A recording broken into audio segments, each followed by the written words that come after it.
Hello everyone, आज हम TGT PGT math के रिगार्डिंग सेकंड टॉपिक डोमेन को करने वाले हैं। डोमेन आपके सिलेबस में काफी इंपॉर्टेंट पॉइंट रखता है। इससे पहले वाले क्लास में मैंने आपको वेवी कर्व बताया था। तो सबसे पहले आप डोमेन के क्वेश्चंस के रिगार्डिंग देख लें तो इसके क्वेश्चंस कैसे आते हैं। जैसे आपको कभी इस तरह के इक्वेशन दे दिया जाएगा x² + 5x + 6 इस तरह से, और बता दिया जाएगा कि मुझे x की वो वैल्यू बताइए जिससे ये फंक्शन हमारा सेटिस्फाई हो जाए। क्लियर है। इसके अलावा आपने काफ़ी सारे क्वेश्चंस देखे होंगे, इवन प्रीवियस ईयर के क्वेश्चंस में भी इन्होंने ऐसे क्वेश्चंस का इस्तेमाल किया हुआ है। जैसे मैंने लिख दिया log 10, फिर से log 10, फिर यहाँ पे लिख दिया मैंने x - 1 का होल क्यूब ग्रेटर y = इतना दे दिया मैंने, और आपको बता दिया जाएगा कि बताओ x के किस वैल्यू के लिए ये फंक्शन सेटिस्फाई होगा। तो इस तरह से बहुत सारे क्वेश्चंस होंगे जो डोमेन के अंदर पूछे जाते हैं। तो डोमेन के रिगार्डिंग क्वेश्चंस मैंने बता दिया। इन सारे क्वेश्चंस को अभी थोड़ी देर बाद हम करना सीख जाएंगे। ठीक है, देखिएगा। अब बात आ जाती है सर डोमेन है क्या, इसके बारे में जानते हैं पहले कि डोमेन क्या होता है। देखो यहाँ पर अगर मैं डोमेन की बात बोलूं तो ये बोलता है कि for all value of x for which function, कोई भी फंक्शन है वो सेटिस्फाई होता है।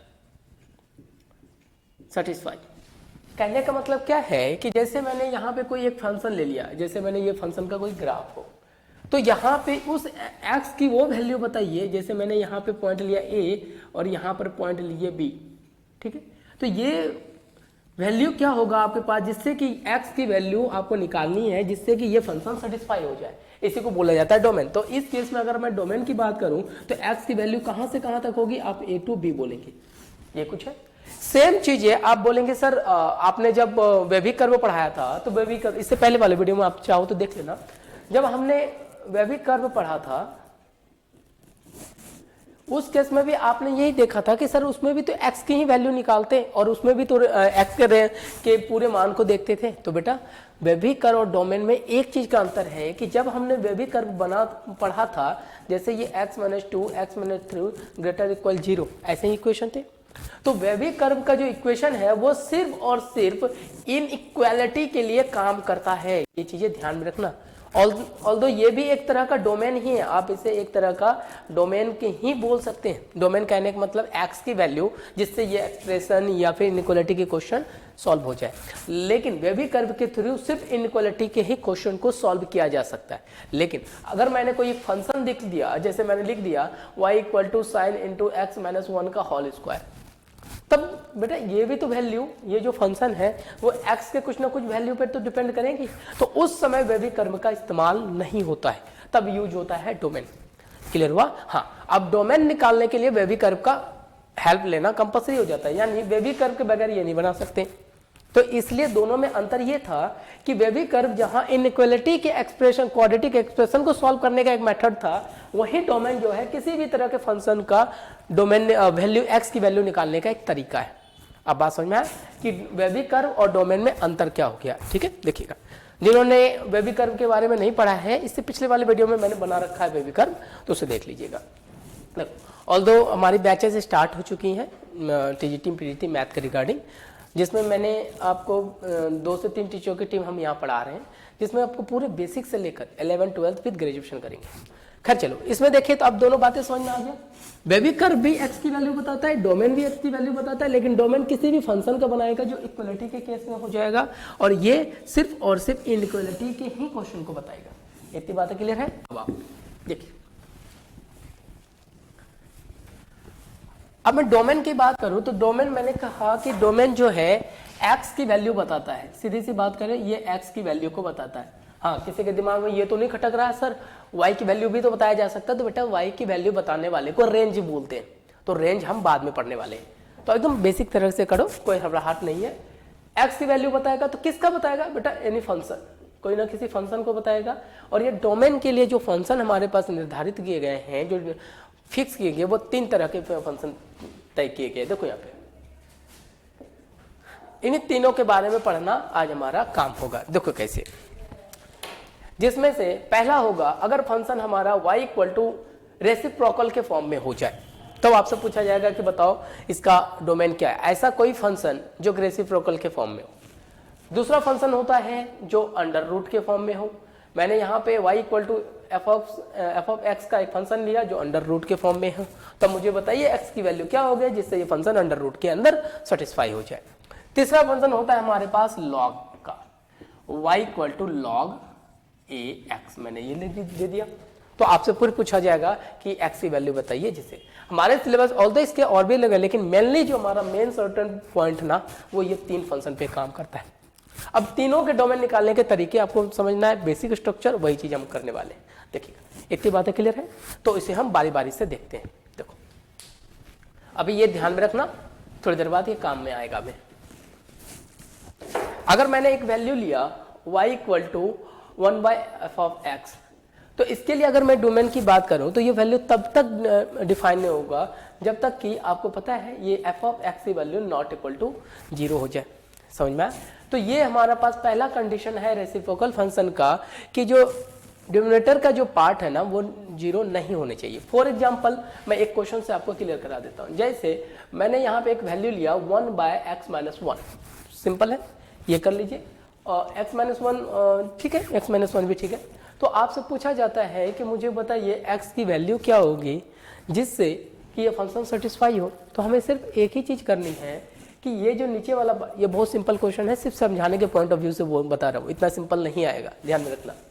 इस केस में इसके हिसाब से चले तो ये क्या कहता है कि x-1 की वैल्यू नॉट इक्वल टू 0 हो जाएगा, यानी x की वैल्यू क्या होनी चाहिए, सिर्फ 1 नहीं होनी चाहिए। बाकी x की वैल्यू जो है ऑल रियल नंबर के लिए ये वैलिड है एक्सेप्ट 1। क्लियर है? तो ये हमारा काम बन जाएगा रेसिप्रोकल फंक्शन के डोमेन निकालने के कंडीशन का। ठीक है, देखो इसमें इतना ही है, अभी थोड़ी देर बाद और भी चीजें कॉम्प्लेक्स आएंगी। दूसरा क्वेश्चन देखना, दूसरा पार्ट था हमारे पास अंडर रूट का। देखो y equal to root under, अगर f ऑफ x की वैल्यू है तो ये वैल्यू तब तक सेटिस्फाई होगा जब तक कि f ऑफ x की वैल्यू ग्रेटर इक्वल 0 ना हो। क्योंकि बेटा अंडर रूट के जो x होता है ना, जैसे मैंने लिख दिया ना कि y equal to for example root x, तो ये तब तक वैलिड नहीं है जब तक कि वैल्यू x ग्रेटर इक्वल 0 ना हो। क्योंकि इसके ग्राफ की बात करेंगे आने वाले वीडियो में, मैं ग्राफ भी बताऊंगा आपको। तो इसको बोला जाता है अंडर रूट x। इतना क्लियर है? तो यानी कि कोई भी अंडर रूट का कोई भी फंक्शन है वो तब तक सेटिस्फाई नहीं होगा जब तक कि वो 0 से बड़ा या बराबर ना हो जाए। फॉर एग्जाम्पल जैसे देख लो, मैंने यहाँ पे कोई इक्वेशन ले लिया, उसी इक्वेशन को बोल रहा रूट अंडर 1 - x। क्लियर है? तो आपसे पूछा जाता है, एक ही क्वेश्चन को मैं समझाने के पॉइंट ऑफ व्यू से लिख रहा हूँ, तो यहाँ से बोला जाएगा कि ये फंक्शन तब तक सेटिस्फाई नहीं होगा जब तक कि x-1 की वैल्यू जो ग्रेटर इक्वल 0 ना हो जाए। और ग्रेटर इक्वल 0 के लिए अब आप यहाँ पे सीधा बेबी कर्व लगा दीजिए। तो वो क्या कहता था, देखो आप ऐसे भी कर सकते हैं, ग्रेटर इक्वल 1, यानी ये वैल्यू जो होगा, देखो इसका बेबी कर्व बनाओ, यही तो 1 है, तो ये 1 है, तो ये सारे वैल्यू के लिए ये सेटिस्फाई है, यानी y बिलोंग्स टू 1 to ∞ हमारा आंसर का पार्ट हो जाएगा। क्लियर है? तो आपको बस ये समझना है कि जब भी कोई फंक्शन अंडर रूट के अंदर आएगा उसके लिए एकमात्र कंडीशन ये फॉलो होगा, दूसरा कोई नहीं फॉलो होगा। समझ में आया बात? देखो अब तीसरा कंडीशन के चलो log ax का। देखो उसके बाद मैं बारी बारी से क्वेश्चंस करवाता चला जाऊंगा, और इसके लगभग 60 से 70 क्वेश्चंस मैं प्रैक्टिस के रूप में आपको दे देता हूँ। क्लास में आप बना सकते हैं, उसे सॉल्व करा सकते हैं। और सारे क्वेश्चंस हमारी जो क्लासेस हैं ये फुल्ली डेडिकेटेड हैं आपके डीएससी, टीजीटी, पीजीटी के रिगार्डिंग।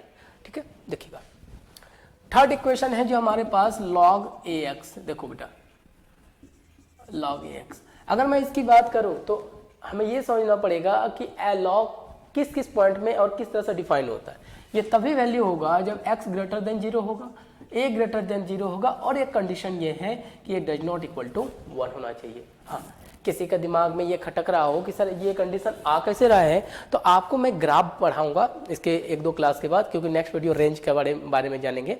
उसके बाद ग्राफ पढ़ाऊंगा, तो ये कंडीशन क्यों ऐसा होता है तो मैं आपको बता दूंगा। क्योंकि log x का ग्राफ कुछ इस तरह से होता है, इधर से भी होता है, इधर से भी होता है। ऐसा क्यों तो देखेंगे बाद में। देखो फॉर एग्जाम्पल अगर मैंने यहाँ पे कोई इक्वेशन ले लिया, वही इक्वेशन को ले लेता हूँ log 10x-1। लो बेटा एक ही इक्वेशन से मैंने तीनों चीजें बता दी। इतना तो पता है कि ये जो a की वैल्यू यहाँ पर क्या है वो 10 है, ये ऑलरेडी ग्रेटर देन 0 है, सॉरी ग्रेटर देन 0 है और a नॉट इक्वल टू 1 है, ये दो कंडीशन तो सेटिस्फाई है। लेकिन अगर इस log x को सेटिस्फाई होना है तो कंपल्सरी कंडीशन है कि x ग्रेटर देन 0 होना चाहिए, यानी कि x माइनस 1 की जो वैल्यू है ये ग्रेटर देन 0 होनी चाहिए, तभी ये log वाला फंक्शन सेटिस्फाई होगा। यानी अगर मैं इसको बना दूं, देखो अब यहाँ पे इसको हटा दो, देखिए x माइनस 1 है तो आप चाहो तो बेबी कर्व अब लगा सकते हैं। देखो जिन्होंने बेबी कर्व नहीं पढ़ा है तो पिछले एक वीडियो बेबी कर्व पे मैंने डाल रखा है, उसको जरूर देख लो।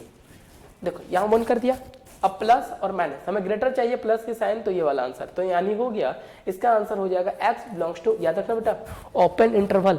इंटरवल क्या होता है जो तो जरूर से जरूर देखिए वीडियो, पता चल जाएगा, यहाँ से इन्फिनिटी, ये पॉजिटिव इन्फिनिटी हमारा आंसर हो जाएगा। तो क्लियर है।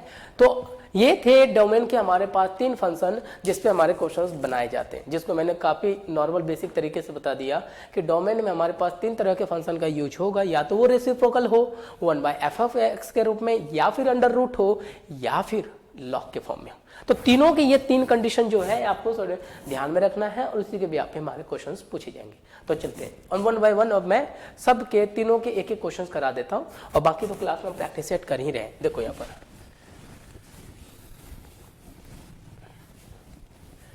अब देखना क्वेश्चंस क्या है। पहला क्वेश्चंस मैं आपको दिखा देता हूं, देखो यहाँ पे कुछ इस तरह से क्वेश्चन दे दिया जाएगा, y equal to under root under X square minus 5x plus 6।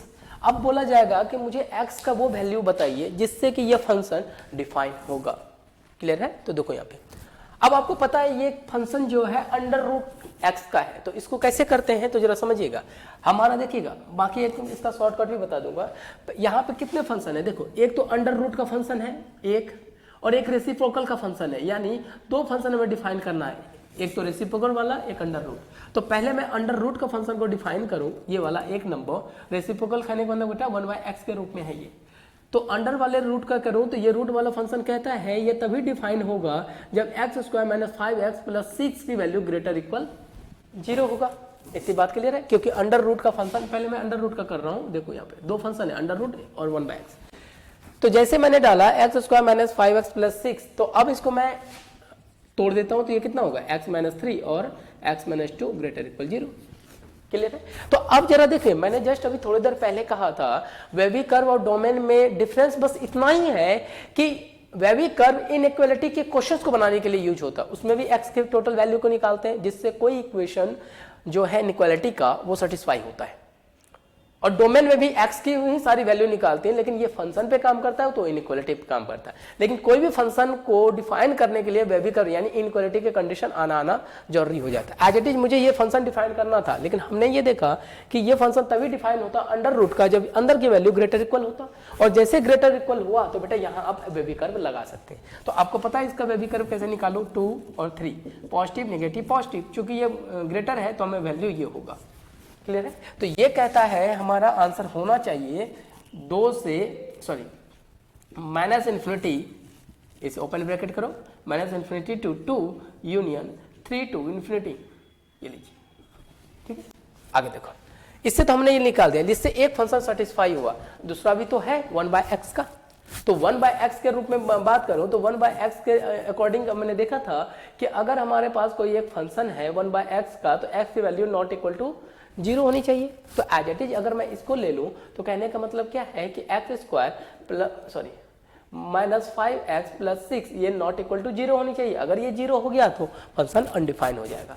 तो इसको हम बाकी तोड़ ले तो यहाँ देखिए ये क्या कहता है, तो ये X square minus 5x plus 6 not equal to 0, ये हो जाएगा x माइनस 3 और ये हो जाएगा x minus 2 not equal to 0।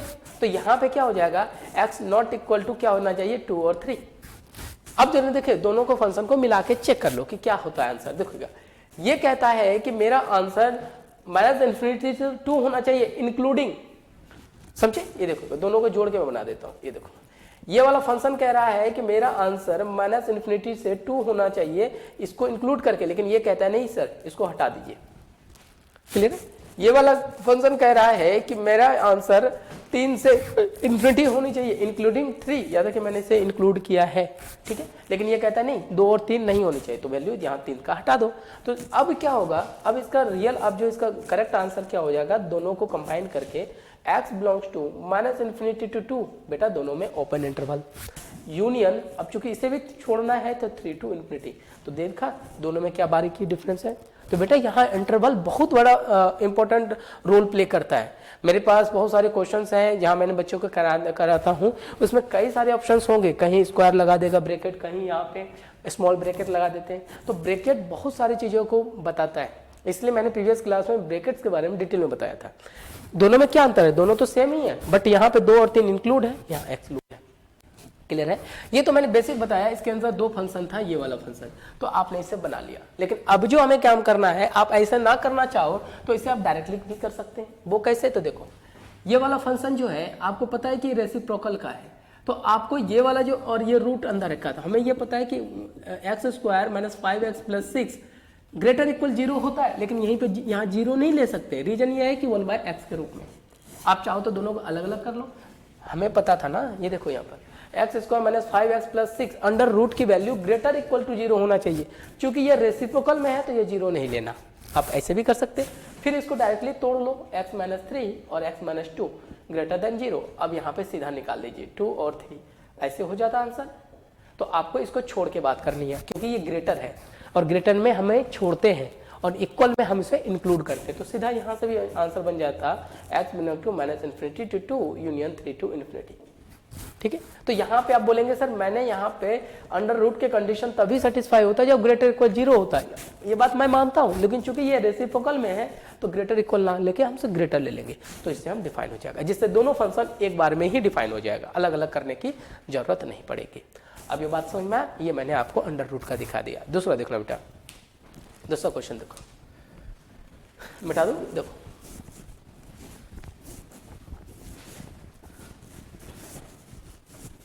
अब एक क्वेश्चन मैं आपको दिखा देता हूं जो काफी पॉपुलर क्वेश्चन है।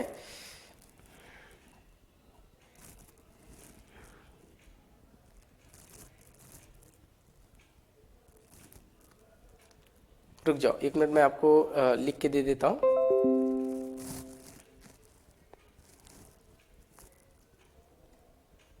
हाँ, दिया गया, देखना कितना प्यारा क्वेश्चन दिया है ये, इसे बना के देखो, इसे मैं वापस करा के देता हूं। देखिएगा क्वेश्चन है y equal to 1/log tan 1 minus x plus under root x plus 2 1 minus x। हाँ देखो कितना प्यारा क्वेश्चन है ये। अब इस क्वेश्चन में आपसे पूछा गया तो बताइए इस क्वेश्चन का डोमेन क्या होगा। डोमेन कहने का मतलब x की वैल्यू निकालना, ये कुछ है, बहुत प्यारा क्वेश्चन है। अब इसे पहले सॉल्व करने से पहले आप उन बातों पर भी अवेयर हो जाइए कि इसमें कितने फंक्शन लगे। पहला अंडर रूट का 1, लॉग का 2 और रेसिप्रोकल का 3, यानी एक ही क्वेश्चन में आपका तीनों फंक्शन आ गया। रेसिप्रोकल को भी देखना है, अंडर रूट को भी देखना है और लॉग को भी देखना है। बारी बारी से कीजिए, जब आप थोड़े से स्पीड आ जाएंगे बनाते बनाते तो ये चीजें कुछ बात करेंगे तो बड़े बड़े क्वेश्चन काफी मिनटों में मैं बना के ना सिखा दूंगा आपको। देखो अब यहाँ पे हम तीनों फंक्शन को करेंगे, एक अंडर रूट, एक लॉग और एक 1/x। देखो तो पहला हम अंडर रूट की बात कर लेते हैं। रूट जो अंडर रूट है ये वैल्यू तभी सेटिस्फाई होगा, देखिएगा अंडर रूट में, जबकि ये x प्लस 2 ग्रेटर इक्वल 0 हो, क्योंकि अंडर रूट के अंदर जो मैंने कहा था वो वैल्यू ग्रेटर इक्वल 0 हो जाता है। तो इस केस को डिफाइन करो तो सीधा क्या हो जाएगा हमारे पास कि x greater equal to greater equal -2, ये कुछ हो जाएगा आपके पास। देखो यानी कि अगर -2 की मैं वैल्यू बोल दूं तो ये वैल्यू ऐसा, क्योंकि ये वेवी कर्व से भी बना सकते हैं आप, पॉजिटिव नहीं, यानी ये कहता है मेरा आंसर 2 से, ये देखो 2 से इन्फिनिटी होनी चाहिए पहले वाली कंडीशन से। ये लो दूसरा भी कंडीशन चेक कर लीजिए, लॉग का, log 10x का, इसका ये मैंने चेक किया पहले बेटा रूट x प्लस 2 का, और दूसरा फंक्शन चेक कर रहा हूं मैं, ये देखिए log tan 1 माइनस x का, ये कुछ है। तो ये log x का भी डिवाइड, पहला कि a ग्रेटर देन 0 ऑलरेडी है, नॉट इक्वल टू 1 ये भी सही है, लेकिन डिफाइन सिर्फ 1 माइनस एक्स को करना है, 1 माइनस एक्स ग्रेटर देन 0 होने चाहिए। क्लियर है? तो अब यहाँ पे जरा देखिएगा, अब यहाँ पे वेवी कर्व भी लगा लीजिए, अब जैसे भी आपको लगता है वो कर लीजिए। तो वो यहाँ पे ऐसे भी कह सकते हैं कि x लेस इक्वल टू 1, ये कुछ होगा, ये देखो यहाँ पर, समझे। अब तो देखिए इस केस में अगर मैंने 1 की वैल्यू यहाँ डाल दी, यही चीज हो जाएगा, देखो यहाँ पे, तो ये हो जाएगा पॉजिटिव और नेगेटिव, तो हमारा आंसर ये वाला पार्ट हो जाएगा। क्योंकि यहाँ देखना, यहाँ करने के 2 तरीके हैं, आप ऐसे भी कर सकते थे कि माइनस यहाँ पे कॉमन ले लूँ, वेवी कर्व में बता रखा है मैंने 0, तो फिर यहाँ पे x -1 करो, ये लेस देन 0, तो यानी s लेस देन 1 हो जाएगा। समझे, इससे भी वही निकलेगा, इससे भी वही निकलेगा, दोनों चीजें मैंने एक साथ करा दी। तो यानी ये कह रहा है कि मेरा आंसर होना चाहिए x बिलोंग्स टू माइनस, ये क्या बेटा 1 है ना, हाँ, -1 टू इन्फिनिटी। ये बातें समझ में आ गया। अब तीसरा कंडीशन क्या है हमारे पास, तीसरा फंक्शन, ये तो पहला फंक्शन था, ये दूसरा फंक्शन, तीसरा फंक्शन है कि 1/log tan 1 माइनस एक्स। इसकी वैल्यू अगर मैं बात करूं थर्ड इक्वेशन के रूप में कि log tan 1 माइनस एक्स की जो वैल्यू नॉट इक्वल टू 0 होनी चाहिए, रेसिप्रोकल फंक्शन, ये चीज है। देखो यहाँ अगर इसको मैं डिफाइन करूं तो आपको पता है ये यहाँ पे ऐसे चला जाएगा 1 minus X not equal to 10⁻0, तो इसे क्या करेंगे 1 minus X not equal to 1, किसी भी नंबर के ऊपर 0 आ जाए तो उसे 1 कर देते हैं। तो यहाँ अगर मैं बात करूं तो देखिएगा माइनस एक्स ले लीजिए, इधर कर लीजिए, तो आपके पास क्या हो जाएगा 0, यानी x नॉट इक्वल टू 0, ये कुछ हो जाएगा, तो हमारा आंसर यहाँ बन जाएगा। देखो यहाँ पे कर दिया मैंने, आप इधर भी ले जाओ या इधर भी ले जाओ, जहां मर्जी ले जाओ। तो अब ये कहता है कि मेरी वैल्यू में 0 नहीं होने चाहिए। अब तीनों को मैं ऐड करके देखूं तो अब तीनों को एक साथ ले लो, ये लीजिए मैंने फिर से, क्योंकि आंसर आपको तीनों के कंबाइन फॉर्म में देना है, अकेले नहीं। तो देख लेते हैं, ये देखो क्या है, पहला एक तो -2 है, एक 0 होगा और एक 1 है। ये कह रहा है कि मेरी वैल्यू 2 से बड़ी होनी चाहिए, ये लो। ये कह रहा है कि मेरी वैल्यू 1 से छोटी होनी चाहिए, ठीक है, हाँ, ये ले लिया। और ये कह रहा है कि मेरी वैल्यू 0 नहीं होनी चाहिए, यहां पे हम 0 ले लेंगे। कुछ है कुछ तो गड़बड़ नहीं किया हमने, सही है। 1 माइनस एक्स ग्रेटर देन 0, चलिए यहाँ पे माइनस कर दिया हमने, तो ये हो गया x -1, x -1 less than 0, x less than 0, ठीक है। -1 से छोटी और ये 2 से 2 ग्रेटर इक्वल -2, समझे, 2 टू इन्फिनिटी, सही है। और ये हो गया, हाँ, तो ये नॉट इक्वल टू 0। तो अब हमारा आंसर देखना कॉमन कहाँ से जाएगा, देखिएगा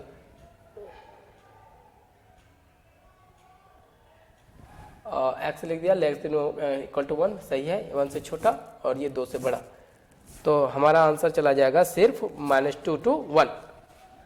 इन दोनों का कॉमन पॉइंट ले लीजिए। अब देखना जिसमें हमें x को नहीं इंक्लूड करना, तो देखिएगा इन दोनों का कॉमन पॉइंट क्या कहता है, ये कहता है कि मेरा वैल्यू x से बड़ा होना चाहिए, इसकी वैल्यू x से छोटी होनी चाहिए। तो आंसर का कॉमन पार्ट सिर्फ इनके बीच होगा, यानी x बिलोंग्स टू हम लिख देंगे -2, ये देखिए -2 टू 1, -2, ये -2 है ना, -2 पे क्लोज और 1 पे आपका क्या करना है ओपन, और एक्सेप्ट 0 हमारा आंसर का पार्ट बन जाएगा, क्योंकि इन दोनों के बीच यही दो कॉमन पॉइंट है जो हमारे पास कॉमन में जाता है। क्लियर। इसको अलग अलग करके पहले मैंने यहाँ देखना सही चीज किया है, -2 से इन्फिनिटी 1 टू 0, क्लियर हुआ, जिससे हमारा ये पूरा काम बनके तैयार हो जाएगा। क्लियर है। आगे देखो, नेक्स्ट क्वेश्चन दिखा देता हूं मैं आपको, देखो देखो, हाँ देखिए इसके आंसर कैसे दिए मैं आपको दिखा देता हूं। हमारा आंसर आ चुका है, तो इसके आंसर कई लोगों ने कई बार में ऐसे दिया है, x बिलोंग्स टू -2 टू 0, यहां से फिर यहाँ पे दो अलग अलग बना दिया, इसको क्लोज ओपन फिर 0 टू 1। ये भी वही बात कह रहा है जो ये कह रहा है। मैंने -2 ये क्लोज है, या देखो -2 टू 1 एक्सेप्ट 0, ये तीनों का अलग अलग करके देख लिया। तो इस तरह से हमारा क्वेश्चन बनके तैयार होगा। इसके बाद मैं एक क्वेश्चन और आपको करके दिखा देता हूँ, इसे ध्यान से समझ में गए, हमने सबका कॉमन, क्योंकि ये इधर जा रहा है, देखो ऐसे भी समझ लो। ये कहता है कि मेरे -1 से सारी वैल्यू ले लो, और ये कहता है -2 से इन्फिनिटी तक की वैल्यू ले लो, तो दोनों एक दूसरे को इतनी डिस्टेंस पे काम करता है, देखो, और इसी का कॉमन वैल्यू हमने ले लिया। देखो नेक्स्ट क्वेश्चन देख लीजिए, मैं देख के लिख देता हूं। देखो बहुत अच्छा क्वेश्चन है log 10, फिर है log 10 1 प्लस एक्स क्यूब। अब देखो, अब आपसे इसका पूछा गया है, तो मुझे बताइए कि इसका आंसर क्या चला जाएगा। देखो यहाँ पे, अब यहाँ पे देखिए तो कितने फंक्शन है, लॉग के ही है, एक ये लॉग डिफाइन होगा और ये एक लॉग डिफाइन होगा, यानी दो फंक्शन है। तो पहला क्या करें, पहले हम इस लॉग की बात करें, इस वाले लॉग की, यानी पहले क्वेश्चन में इस वाले लॉग के हिसाब से a ग्रेटर देन 0 है और ये नॉट इक्वल टू 0, ये सही, इसको डिफाइन करना पड़ेगा। ये कहता है कि 1 प्लस एक्स क्यूब जो है, या ध्यान से समझना, 1 प्लस एक्स क्यूब की वैल्यू जो है ये ग्रेटर इक्वल आपका 0 होनी चाहिए, देखिएगा, हाँ ग्रेटर देन 0 होनी चाहिए, ये कुछ है। दूसरे के लिए मैं बात करूं तो समझिए यहां पर दूसरा, अगर मैं इस पूरे लॉग के लिए बात करूं तो ये देखिएगा, ये कहता है log 10 1 प्लस, देखो 1 प्लस एक्स क्यूब। अब ये वैल्यू ग्रेटर देन 0 होनी चाहिए। इतनी बात क्लियर है? दोनों चीज हमारे साथ एक साथ हो गया। 1 प्लस एक्स ग्रेटर देन 0 है और ये बोला जाएगा कि log 10 1 प्लस एक्स क्यूब की वैल्यू ग्रेटर देन 0 होनी चाहिए। अब देखो, अब मैं इसको पहली बार में डिफाइन करूं कि 1 प्लस एक्स क्यूब, तो देखो यहां पर और यहां पर एक चीजें कॉमन है कि यहां पे आप एक चीजें ले सकते थे, जैसे 1 प्लस एक्स क्यूब है तो आप इसको फैक्टर कर सकते हैं, फैक्टर करके भी आंसर दे सकते हैं और दूसरा ये वाला पार्ट में आंसर चला जाएगा। देखो यहाँ पे इस केस की बात करूं तो देखो 1 प्लस एक्स क्यूब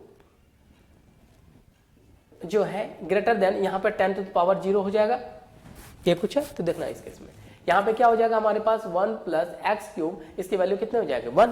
तो अब जरा देखना यहाँ पे, अब सीधा देख लेना है यहाँ पे, ये कह रहा है 1 plus X cube greater then 0 है और इसे आगे ना भी करेंगे तो काम बन जाएगा। और ये दूसरा कह रहा है 1 plus X cube greater than equal to 1 है।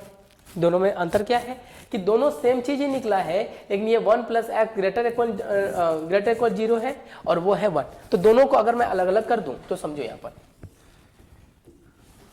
देखो माइनस इन्फिनिटी टू प्लस 1 10 सही है। ये देखो यहाँ पे हमारे पास एक 0 हो गया, एक 1 हो गया, ये कुछ है, ठीक है। देखो अब ये कह रहा है कि इसकी पूरी value x plus 1 plus x की वैल्यू ग्रेटर देन 0 होनी चाहिए, ये 1 ग्रेटर देन 0 होनी चाहिए, यानी कि ये इससे बड़ा होना चाहिए, ये इससे बड़ा होना चाहिए। समझ में आया? ये दो चीजें हैं। तो देखो यहाँ पर, तो अब जरा देखिएगा ये वैल्यू किस पे चली जाएगी हमारे पास 1 टू इन्फिनिटी के फॉर्म में। तो सीधा यहाँ कॉमन क्या हो जाएगा हमारे पास 1 टू इन्फिनिटी का काम हमारा आंसर दे देगा। ये क्लियर हुआ? देखो यहाँ पर नेक्स्ट क्वेश्चन मैं आपको दे देता हूं। देखो यहाँ पे क्या करना है,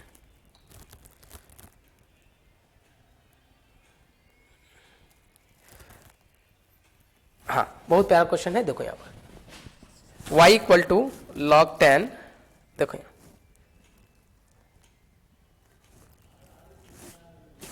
log 10 इक्वल टू log 10, फिर से आपके पास है 1 2 3 4 log 10, फिर log 10 1 2 3 4 x। अब बोला गया है कि x की वैल्यू तो मुझे ये बताइए जिससे कि ये पूरा फंक्शन सेटिस्फाई होगा। एकदम सिंपल तरीके से देखो हमारा आंसर बनके तैयार हो जाएगा इस केस में। देखो यहाँ पे कितने फंक्शन है वो देखो यहाँ पे, एक तो पूरा इस लॉग के लिए ये इसको डिफाइन करना है, इस लॉग के लिए इसे डिफाइन करना है, इस लॉग के लिए इसे डिफाइन करना है और इस लॉग के लिए इसे डिफाइन। तो फंक्शन कितने हो गए 1 2 3 और 4, ये कुछ है। देखो यहाँ पे इस केस की बात करें तो पहले मैं इस वाले फंक्शन को लेके चलता हूँ, पहला log 10x को। तो यहाँ पे हमें पता है a ग्रेटर देन 0 है, इतना तो पता है, और a नॉट इक्वल टू 1 है। तो इस केस में सिर्फ हमें ये पहला कंडीशन बनेगा इस वाले क्वेश्चन को, इसको मैं 1 मान लेता हूँ, ये 2 ये 3 और ये 4। कंफ्यूज मत होना, इसलिए मैंने अलग अलग कर दिया। देखो यहाँ पे इस केस के लिए बात करूँ तो आपको पता है कि x ग्रेटर देन यहाँ पर क्या होना चाहिए 0। इतनी बात क्लियर है? तो यानी पहले इक्वेशन से आपको बोला जा रहा है कि x की वैल्यू ग्रेटर देन 0 होनी चाहिए, बाद में हम लाइन में। अब दूसरे नंबर के लिए बात करूं, इस वाले लॉग के लिए मुझे इससे डिफाइन करना पड़ेगा ये कुछ। तो दूसरे नंबर लॉग के लिए हम क्या करेंगे कि log 10x ग्रेटर देन 0 होनी चाहिए। ये क्लियर? इस वाले के लिए डिफाइन कर रहा हूं ये वाला, इस पूरे को। तो ये क्या हो जाएगा x equal to 10 to power 0। तो ये क्या कह रहा है कि x ग्रेटर देन 1 होनी चाहिए। ये दूसरा वाला डिफाइन हो गया। अब इसके लिए इन पूरे को डिसाइड कीजिए। देखो तीसरा क्या कह रहा है, तीसरे वाले के लिए आप इसके लिए ये पूरा वैल्यू को डिसाइड करो, log 10 और x, ये पूरा वैल्यू क्या होना चाहिए ग्रेटर देन 0। अब इसको इधर ले जाओ बेटा, log की प्रॉपर्टी होती है log a x की अगर वैल्यू m है तो x की value a to the power m हो जाता है। ये मैं आने वाले क्लास में इसके बारे में डिटेल में बता दूंगा। देखो यहाँ पे इस केस में बात करूं तो देखिएगा, एक log को इधर ले जाए तो ये हो जाएगा हमारे पास log 10x 10 to the power 0, ये कुछ है। तो यहाँ x के देखिएगा, फिर से यहाँ कर लो log 10x ग्रेटर देन 1, फिर इसको यहाँ लग जाओ तो ये 10 टू द पावर 1 हो जाएगा, यानी x ग्रेटर देन 10 होना चाहिए इससे। तो 3 हो गया। अब चौथा, इसके लिए पूरे को डिफाइन कीजिए, मैं यहाँ कर देता हूँ। देखिएगा चौथा वाला फॉर्म करूँ तो ये पूरे को डिफाइन करो, log 10 फिर से log 10 फिर log 10 और x, ये कुछ है, 3 बार हो जाएगा हमारे पास। तो ये टोटल क्या होना चाहिए ग्रेटर देन 0। तो इन तीनों को रख के इसको इधर ले जाओ तो ये हो जाएगा log 10 फिर log 10x greater than 10 to power 0। तो ये वैल्यू कितनी हो जाती है हमारी 1। ये देखो मैं यहाँ पे ही 1 लिख देता हूँ। फिर इसको डिफाइन करने के लिए इसको इधर ले जाओ, log 10x greater than 10 to power 1, क्योंकि ये इधर जाएगा 10 टू पावर 1 हो जाएगा। और यहाँ पे 10 टू द पावर 1 को क्या बोलेंगे आप, सीधा 10। तो फिर अब दूसरा क्या हो जाएगा हमारे पास, अब इस x को डिफाइन के लिए आप क्या कर देंगे, log इस 10 को इधर ले जाओ 10 टू द पावर 0। यानी कि अब हमने चारों फंक्शन देख लिया, 1 2 3 और 4। अब तीनों को मिला के हमें कंबाइन आंसर देना है कि इसका आंसर क्या जाएगा। देख लीजिए यहाँ पर,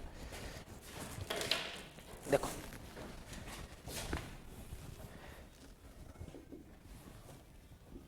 minus infinity two plus infinity है। अब क्या क्या वैल्यू है, पहला है 0, फिर है 1, फिर है 10, फिर है 10 टू द पावर 0 10, ये कुछ है।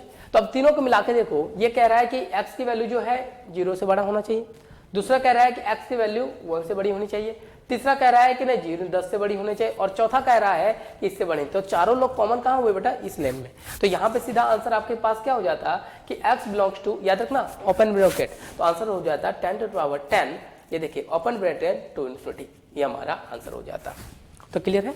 तो ये आपके पास कुछ क्वेश्चंस थे जिसके थ्रू हमने डोमेन को बनाना सीखा। इसमें किसी भी तरह के फंक्शन हो जाए तो फंक्शन में हमारे ज्यादातर सिर्फ ये 3 फॉर्म होगा, या तो रेसिप्रोकल फॉर्म होगा, या फिर अंडर रूट का फॉर्म होगा, या फिर आपका लॉगरिथमिक का फॉर्म होगा। हाँ, बाकी इस सब के डिटेल में जो हमारे क्वेश्चंस के प्रैक्टिस से ही ये सारी चीजें काफी कंफर्म होगा कि जिसे हमें आगे करना है। ठीक है, तो नेक्स्ट क्लास में मैं आपको रेंज के बारे में बता दूंगा कि रेंज क्या कहता है। तो रेंज भी डोमेन के ही तरह होता है, जहां डोमेन x की वैल्यू बताता है तो वहीं रेंज y की वैल्यू बताता है। ठीक है, क्योंकि कोई भी फंक्शन 2 कोऑर्डिनेट में लाई करता है x और y में, तो उसमें x का भी वैल्यू सेटिस्फाई होनी चाहिए और y के भी। तो इसे हम नेक्स्ट क्लास में 1 बाय 1 करेंगे। बाकी इसके क्वेश्चन के प्रैक्टिस सेट मैं क्लास में करा दूंगा। ठीक है, तो मिलते हैं नेक्स्ट क्लास में। Thank you.